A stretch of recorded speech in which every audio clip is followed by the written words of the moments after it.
So I finished up my last video at about 2 o'clock in the morning Friday, and me and June Pup stayed out in the shop working on the Malibu until almost 4 a.m. Now I'm getting ready to take this Malibu up to Detroit Hood TV's event at Milan and run it in the daily driver class. And my intention is to turn both stages of this Nitrous kit on for the first time. Now my current jetting was 200 and 150, and I want to take the 200 horsepower jets out of the second stage and jet it down to 100. That way when both stages are turned on, it's on about a 250 horsepower shot, which is about all I dare put to it with the current head gaskets. So anyway, we finish up for the night and then get back up the next morning and take the Malibu down to the speedway to top it off with the 85 and fill up some fuel jugs so that I've got plenty of fuel to make the cruise. We've already been warned that the cruise is going to be almost an hour long, and it's going to be the first thing that we have to do as soon as we get through the front gate. So there's not going to be a lot of time to look for fuel once we get there. I need to be able to take it with me. So anyway, once I got the car topped off with fuel, I brought it back to the shop, double-checked my idle mixture screw settings, and then went ahead and put a fresh bottle in the trunk. That way when I get to the track, I can turn the bottle heater on while we're on the cruise to warm the bottle up, and the Nitrous Express bottle blanket should keep it plenty warm, despite the cold temperatures. Once I had the car ready to go, it was time to fill Nitrous bottles and go ahead and put a tune-up in the Nitrous controller for first round. Now from what I've seen online, the track at Milan on the backside has started to come around and take rubber. So even though I'm on a drag radial, the Malibu should launch pretty decent. So I adjust my tune-up accordingly and load the Malibu up so that it's ready to go first thing in the morning to leave for Milan, Michigan. It takes about 3.5 hours to get from our house up to Milan by the time we stop and get fuel one time. The dogs were impatiently waiting for the dually to warm up in the driveway. But once we got the thing up to temperature, we hit the road and went straight down to Flying J to fill up with fuel to start our trip. Everything was going pretty good until Scrappy decided that there must be a chipmunk hiding in these leaves that are blown up against the back of the cowl induction hood. She stared at the back of that hood and waited for a chipmunk to come out from 270 in Columbus all the way to the Michigan state line before she finally decided to take a nap. Once she finally calmed down and laid down on my lap, we had about 35 minutes of peaceful travel time before we pulled in the gate at Milan Dragway at exactly 12 noon. Now Milan is an absolutely beautiful facility, and the track is known to be fast. But we're not racing the front side of the track this time. Me and the boys are hitting it from the backside, so to speak. While we're busy checking out the starting line and the track surface, there's a little bit of action going on right next door. Evidently Milan also has an ATV track, and there was a group of guys going at it over there on quads while we're unloading the cars. Now that we've made it to the track and the cars are unloaded, it's time to take all the daily driver cars up to the staging lanes for a quick driver's meeting before we all leave for the cruise. I let the Malibu warm up, opened the bottle, turned on the bottle warmer, and let the bottle pressure come up while Mike and his wife were getting everybody ready to leave the Detroit Hood TV booth for the mandatory 60-mile cruise. I pulled out behind Mike Assad's 1979 Mustang, and there was over 30 cars lined up following us out the front gate. Now the rules are you have to keep up, and if you fall behind or if you break down, you'll be disqualified before the racing ever begins. This helps weed out some of the race cars that pose as daily drivers that aren't actually streetable. And Mike wasn't kidding when he said he would weed them out. The cruise was almost an hour long. It was mostly on secondary roads and back roads, with some in-town traffic mixed in. All the cars that entered the class made the cruise and made it back to the track, where we will all face off against each other on this very coarse blacktop surface. After the first round chip draw at the Detroit Hood TV tent, it was time for first round, and I drew a white Ford Lightning pickup truck, and I was in the left lane. Unfortunately, the left lane wouldn't take anywhere near the amount of power I had in it. But the right lane was an entirely different story. I barely made it through third round with the Malibu struggling to hook up. I was to the point where I finally decided to let the car leave on motor for fourth round, and that still didn't work. I wound up losing fourth round to Jeff Dean, who went on to win the class, and Tommy ended up winning small tire. And that brings us to Sunday afternoon back at home. A good friend of ours came over to visit with us and buy some parts off Billy, and it just so happens it's the same guy that built the Falcon, Mr. Chris Pilato from West Virginia. We decided to take Chris down to Papa Boo's and treat him and his boys to a lunch on us. We sat and talked about tuning strategies and suspension setups that we've used on the Falcon ever since we bought it from him. Chris is really proud of what we've accomplished with the car and is really excited to see what we can pull off next. Anyway, after lunch, Chris headed back home with his boys, and Billy and I head back to the house to unload the Malibu and the Mustang. I want to make sure that the Malibu is ready to go for next weekend, and we got to make sure that the Mustang is ready to go as well.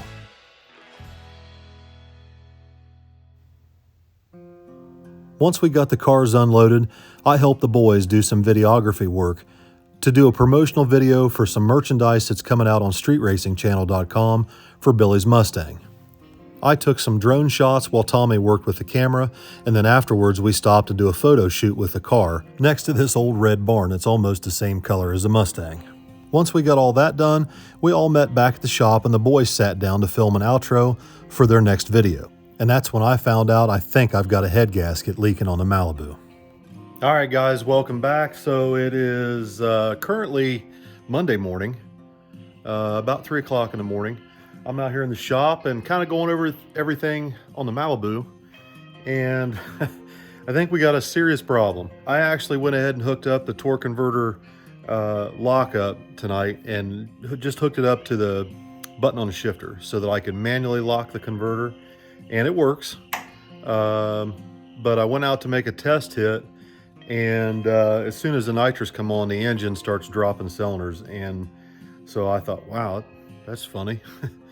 So I come back and start checking over everything, and I've noticed for the last week or so it's been using coolant. It's losing it someplace. In fact, the other night when I went out to run Billy with the Mustang, before we even went up there, I had to put some coolant in the car because it was running hot and it shouldn't have been. And that was my first indication that there might be a problem. There's really no reason that this thing should have been that low on coolant. So I haven't done a compression test on it yet. I'm not too worried about it, honestly. I think what I'm gonna do is I've already sent a text to Uncle Terry at Jegs, and I'm gonna see if he can't round me up everything I need. And I've got Jeremy and I got Kenny coming in the morning, and hopefully they can go ahead and get started tearing this thing down. And it's kind of a blessing in disguise, honestly, because I've already got a set of Johnson lifters. I got them from Iski, but Johnson makes them for Iski, and they're a really good high performance hydraulic lifter that I can put a double valve spring on, almost like a roller, a solid roller spring. But we're going to try and get this thing fixed so we can maybe go someplace this weekend. We'll see. Tess and Tony are going to be here Wednesday, so whatever we're doing, we got to get it done pretty quick. So I'm going to go in and get some rest. We'll see what happens the rest of today. I had finished up out in the shop at about 5 o'clock this morning, went in and slept until 11, and when I came back out to the shop, Jeremy and Kenny had already started tearing the Malibu down to see what's going on. My concern is that the Felpro Marine head gaskets, along with my pedaling of the car every round in the left-hand lane at Milan, has taken its toll, and I've likely nipped one of the head gasket rings that seal the compression in the chamber. So while Kenny and Jeremy are tearing the engine down back at the shop, me and June Pup run into Jegs to pick up some parts. And since we're going to have the heads off this thing, I figured now is a perfect time to upgrade the valve springs and retainers to hopefully get a little bit more RPM range out of this engine. Because as I continue to increase the nitrous jet to this engine, the RPM in high gear gets higher and higher and higher, and puts me at risk of valve float as I go through the finish line. And of course, my other concern was the head gaskets, which I had feared had failed, but it turns out it was just a leaking intake manifold gasket. So that's really good news that I hadn't torched a head or ruined a head gasket. But we still want to put the Cometic head gaskets on this thing so I can turn the nitrous up on it, and I still want to do the valve spring upgrade while we've got it apart. So when I got back from Jegs, Jeremy went ahead and loaded the cylinder heads in the back of the 64, and Billy and I head to Uncle Bob's up in Mount Vernon. The plan is for Bob to take the heads apart, check the installed height, check the new springs, and set everything up properly for the camshaft and rocker arms that I plan on using. Seems simple enough, right? Well, as usual, nothing is as easy as it seems. It turns out I didn't have the correct spring locator cups for these heads. So I get on the phone with Jegs and start trying to locate the proper cups while Billy and Bob disassemble the cylinder heads and get them cleaned up and ready to reassemble, hopefully by the time I get back from yet another trip to Jegs. This time, not to 11th Avenue, but to the warehouse up in Delaware. I managed to get there 15 minutes before they closed, picked up the locators, and headed back to the shop only to find out that the keepers won't work with the retainers that I currently have. So after yet another night of keeping Uncle Bob out in the shop late, that brings us to today, Tuesday. All right, guys, so it is now Tuesday, and after keeping Bob out in the shop till almost 8 o'clock last night, 2 trips to Jegs and a whole lot of screwing around, come to find out nobody makes, and I mean nobody, not even Airflow Research, makes a spring and retainer package to put an 1.5-inch dual valve spring on that cylinder head. Bob checked the valve springs that came on the heads and they were still good. They were a good spring, but they had some room to put some shims underneath of them and bring the seat pressure up and still have plenty of room before we hit coil bind. So that's what we're going to do. We're just going to go ahead and shim those springs, and we're going to go ahead and run the springs that came on these heads. I was concerned, you know, like I'd mentioned, I was concerned that I had a head gasket leaking, and it wasn't. The head gaskets were perfect. The tune-up looked perfect. There was no problem there. It was just an intake manifold gasket that was causing my issues, and I thought for sure I had nipped a head gasket, but I had not. So, you know, but it's okay. I mean, the head gaskets that were on it were just a standard Felpro Marine head gasket. And in the past, anytime I've gone up over about 250 horse on a nitrous kit, they tend to let go. They're like a 15 amp fuse and a 30 amp socket. So knowing that I'm planning on spraying this thing even harder than what I have so far, as I up the kit, I know that eventually it's going to need head gaskets. So we're going to go ahead and put these Cometic head gaskets on it. We're going to shim the valve springs up and put this thing back together. And I don't know, we'll see what happens. Tony and Tess are going to be here tomorrow morning, about 8 o'clock in the morning. Their flight arrives, and they've got some work they want to do on the Mustang. And then we're going someplace this weekend, but I can't tell you where we're going. But it's going to be a pretty good trip. It's going to be a good time. It's going to be something that Billy and I have talked about wanting to do for a very, very, very long time. And we've just never had the opportunity to go, or just never had time to go, or the weather wasn't right. But it's something that we've wanted to do for a long time, and we're going to get to do it this weekend. I think you guys are going to enjoy it when you get to see what we're up to. But for today, Uncle Bob's going to go ahead and put those heads back together. And I'm waiting on that right now. Billy's going to go up and pick up the heads and bring them back here to the shop when Bob gets them done. I, on the other hand, have to make a trip down to West Virginia because the engine that Billy just bought to put in his S10, we took it to the machine shop and found a lot of problems, but there's a couple of problems that we can't correct. One being that the O-rings, the cylinder heads have O-rings in them instead of the block. That's fine. But the O-ring grooves in the block and the O-rings in the heads don't exactly line up. So Bob is highly concerned that if we were to put that engine back together the way it is, it could have a problem, and we don't want to have those problems at mega cash days or any cash days. So that engine could be rebuilt and put back together if the pistons were coated or we had custom pistons made for it. When Bob went to hone the block, he found that one of the cylinders that had a sleeve in it actually had moved the cylinder adjacent to it and made it out around.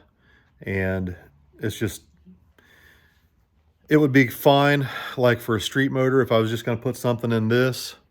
You know, if I was just going to put a little street motor in this, or maybe something in the Nova, or something we're not trying to make 1,500 or 2,000 horsepower on, we could use it. But for what we're doing with Billy's S10, we just can't risk it. So Billy, finally, at last, has found the perfect candidate, he thinks, to put his 18-degree engine together.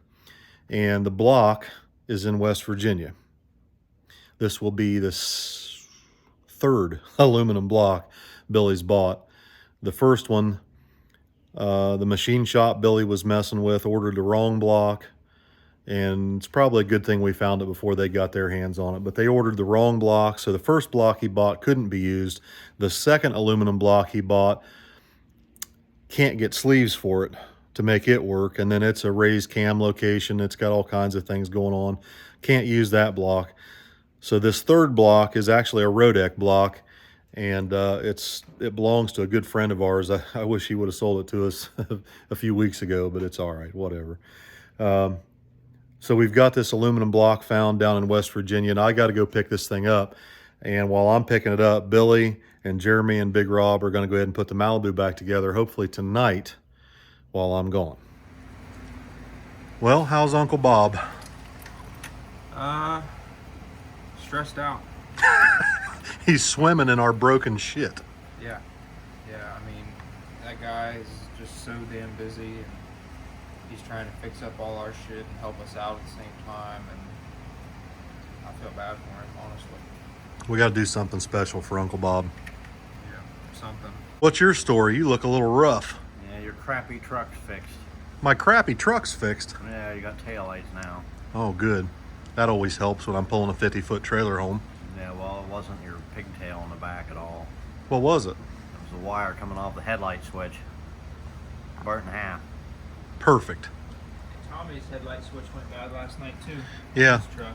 Tommy's headlight switch in his truck's bad. He had to leave it here and drove Vicky's Suburban home last night. And Billy took the 64 because he's driving that Mustang around and it's on slicks. And it was raining. Could have called me. I had a headlight switch down at the house. Rubber. I said I had a headlight switch at the house. Oh, you did? Yeah. Ah! Yeah! Jackass.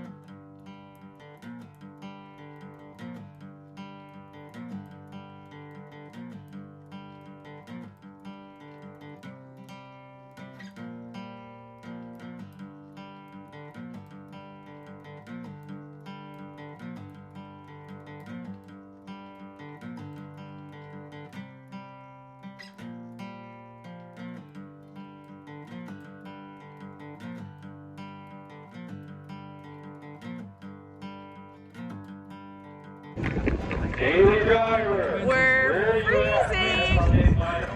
It's very gusty today.